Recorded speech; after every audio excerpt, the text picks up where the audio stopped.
한국으로의 파견 업무를 앞둔 미국인, 그는 자신의 직장 상사의 한국에서의 경험을 듣고 경악을 금치 못하고 맙니다. 한국은 최악의 인종차별 국가야. 그런 곳으로 파견을 간다니 고생 좀 하겠는걸? 그리고 이 말을 들은 그는 한국에서의 첫날부터 한국인들의 행동에 충격을 받고 마는데요. 한국만큼 외국인들에게 잘 대우해주는 나라가 없을 텐데 대체 이 미국인은 어떤 경험을 한 것인지 자세한 내용 살펴보도록 하겠습니다. 미국인의 사연입니다. 안녕하세요. 저는 미국의 직장인 티모시라고 합니다. 저는 그저 미국의 흔한 직장인일 뿐이지만 회사에서 꽤나 눈에 띄곤 하는데요. 왜냐하면 저희 회사 사무직 직원 중 흑인은 저 포함 2명밖에 없거든요. 사실 성급한 일반화일 수도 있겠지만 미국의 흑인들은 공부로 성공하는 걸 수치스럽게 여기는 경향이 있기 때문에 대부분 체육이나 음악으로 성공하려고 합니다. 그리고 저 또한 빈민가의 흑인 가정에서 자라왔고 그들의 영향을 받지 않을 수가 없었죠. 그러나 저는 여러 나라의 문화를 경험해보고 싶다는 강렬한 꿈이 있었고 워낙 조용하고 정적인 성격이었기에 공부를 해서 사무직 직업을 갖게 된 것입니다. 제 선임이었던 다른 흑인 선배도 저와 비슷한 성격을 갖고 있었는데 아무래도 회사에서 흑인을 거의 찾아볼 수 없다 보니 저는 그녀와 친밀한 관계를 유지하곤 했습니다. 그러다가 저는 한국으로 파견을 가게 되었는데요. 한국은 저희 회사에서 정말 중요한 시장 중 하나고 그래서 많은 인력들이 한국으로 파견을 갔다 오곤 했습니다. 당연히 제 선배도 한국에 다녀온 적이 있고 저는 그녀에게 조언을 얻기 위해 여러 가지를 물어봤습니다. 그리고 한국의 멋지고 세련된 이미지와는 달리 그녀가 제게 말해준 한국의 실상은 정말 참담하더군요. 그녀는 한국은 아직도 인종차별이 만연해 있는 국가로 자신은 그곳에서 최악의 시간을 보내고 왔다고 대답했거든요. 그녀는 자신은 한국에서 길거리를 걷거나 어디를 가더라도 늘 감시당하는 느낌을 받았다고 말했는데 한국인들은 잘 가다가도 흑인인 자신이 지나가면 꼭 한 번씩은 자신을 쳐다봤다고 했습니다. 또한 한국의 아이들이나 노인들은 자신의 곱슬머리를 신기하다는 듯이 쳐다보며 한번 만져봐도 되냐고 묻는 경우도 있었는데 도대체 한국인들은 어째서 모르는 사람을 함부로 쳐다보는 것이며 만지려고 하는 건지 너무나도 불쾌했던 경험이었다고 했죠. 결정적으로 그녀는 한국인 친구와 함께 클럽에 간 적이 있었는데 한국인 친구는 별다른 이야기 없이 입장시켜줬지만 자신은 편한 체육복을 입었다는 이유로 입장을 거부당했다며 분노하기도 했습니다. 미국에서는 어떤 옷을 입든 이런 일이 한 번도 없었는데 이건 분명히 자신이 흑인이기 때문에 입장을 거부당한 거라며 한국은 끔찍한 인종차별의 국가라고 주장하더군요. 사실 그녀는 여성임에도 키가 180cm가 넘고 꽤나 거구였기 때문에 굳이 한국까지 갈 것도 없이 미국에서도 꽤나 이목을 끌곤 합니다.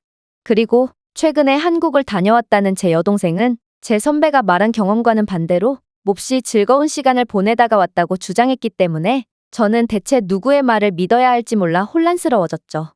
그러나 제가 한국에 가고 싶지 않다고 해서 안 갈 수가 없었기 때문에 저는 그렇게 걱정을 안고 한국에 입국하게 되었습니다. 그리고 저는 한국에 입국하자마자 제 선배가 말했던 한국인들의 차별을 느끼고 몹시 실망하게 되었죠.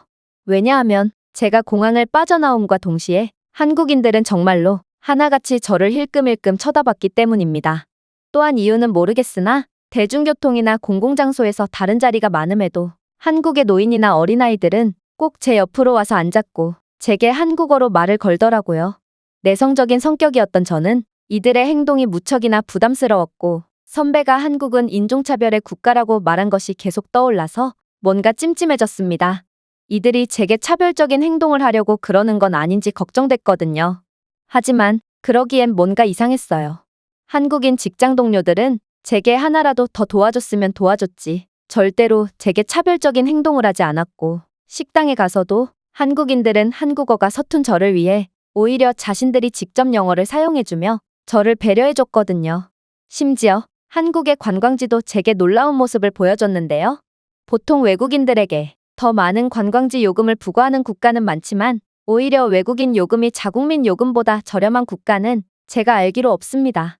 하지만 한국 관광지에는 많은 외국인 혜택이 있었고 덕분에 저는 한국의 여러 고풍스러운 관광지들을 저렴하게 관람할 수 있었습니다.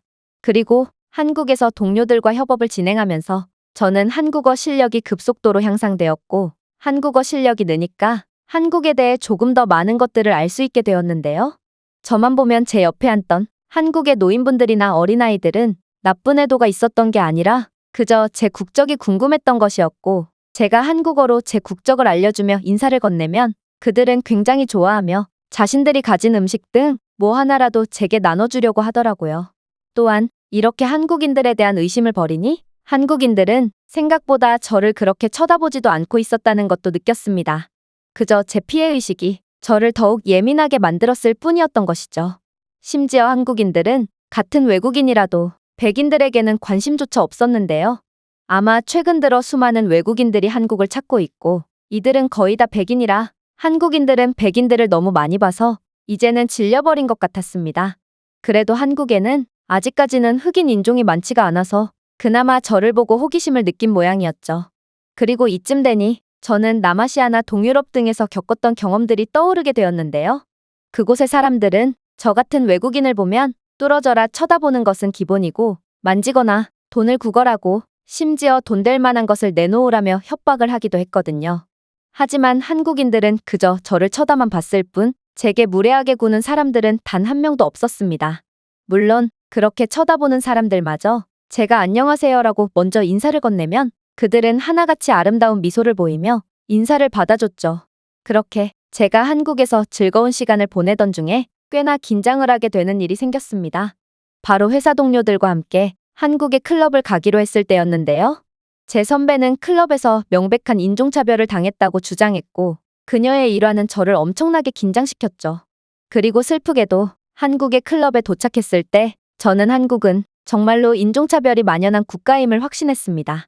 왜냐하면 저희는 야근이 끝나고 바로 클럽에 가느라 정장 차림 그대로 가게 되었는데, 한국인 동료들은 전부 입장을 거절당했고, 클럽 직원은 저에게만 다음부터는 이런 복장을 입고 오지 말라는 말과 함께 입장시켜줬거든요. 한국은 오히려 외국인보다 자국민이 차별받는 곳이었던 것입니다. 아마 제 미국인 선배의 옷차림은 그러한 특혜를 받고도 도저히 입장할 수가 없을 정도로 형편없던 모양이었죠. 그리고 이런 일로 한국을 비판하는 건 오히려 선배가 한국을 존중하지 않은 게 아닌가 싶었습니다. 이탈리아 같은 서유럽 일부 국가들에서는 동네의 흔한 레스토랑에서도 드레스 코드를 따지고 그에 부합하지 않는 지나치게 편안한 차림의 사람들은 식사조차 할 수 없습니다. 그리고 이러한 그들만의 전통에 손가락질하는 사람들은 거의 찾아볼 수 없죠. 하지만 한국에만 이렇게 엄격한 잣대를 들이대는 건 뭔가 한국인들이 너무 착해서 이런 터무니없는 논란에 휘말리는 게 아닌가 싶기도 했습니다. 어쨌든 저는 이날의 특별했던 경험 외에도 한국에서 살면서 많은 외국인 특혜 장면을 목격했습니다.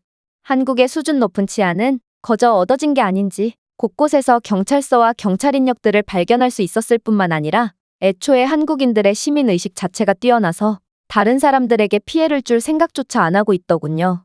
또한 한국은 징병제를 채택하고 있는 국가로 모든 남성들이 군대에서 복무를 하고 길을 걷다 보면 휴가를 나왔거나 부대로 복귀 중인 여러 군인들을 볼 수 있습니다. 심지어 한국은 예비군 제도까지 운영하고 있어서 한국 남성들은 의무 복무를 마친 후에도 예비군 훈련을 받는다고 해요. 이렇게 한국은 수준 높은 치안을 유지하기 위해 전 세계 그 어떤 나라도 할 수 없었던 엄청난 노력을 했다는 것입니다. 그러나 저희 같은 외국인들은 한국의 높은 치안에 무임승차하고도 어떠한 대가나 비용을 지불하지 않습니다. 심지어 그렇게나 한국을 비난했던 제 선배는 자신의 SNS 계정에 밤늦게 한강공원에서 맥주를 마시는 사진을 업로드했던데, 밤늦은 공원에서 술을 마시다니 미국이었으면 정말 엄두조차 못 낼 특별한 경험을 한국 덕분에 해놓고선 한국을 비난하는 그녀의 이중성에 실망감이 들었습니다. 또한 미국은 난민과 불법 체류자에 대한 법이 엄격해서 이들에 대한 인권 따위는 신경 쓰지 않고 곧장 추방시켜버리곤 합니다. 그러나 한국은 외국인 인권에도 많은 신경을 쓰고 있는지 이러한 법들이 너무나도 관대해서 이런 외국인들의 불법적인 행위를 알고도 처리하기가 쉽지 않다고 합니다. 이는 주변 국가들과 비교해도 이상하리만큼 높은 한국의 1인당 불법 체류자 숫자 통계를 봐도 알 수 있죠.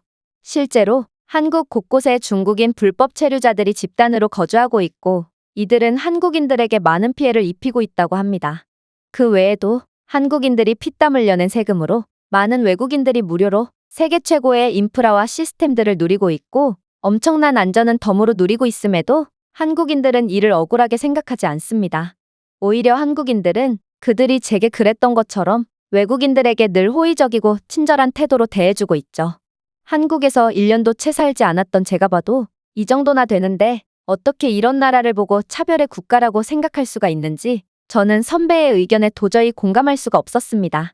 한국은 차별의 국가는 맞지만 그건 외국인이 아닌 자국민이 차별을 당하는 국가였거든요. 이 외국인의 글은 여기까지입니다. 한국 파견에서 많은 것들을 느낀 미국인의 사연이었습니다. 제가 준비해온 내용은 여기까지입니다. 끝까지 시청해주셔서 진심으로 감사드리며 여러분들의 구독과 좋아요, 알림 설정은 영상 제작에 큰 힘이 됩니다.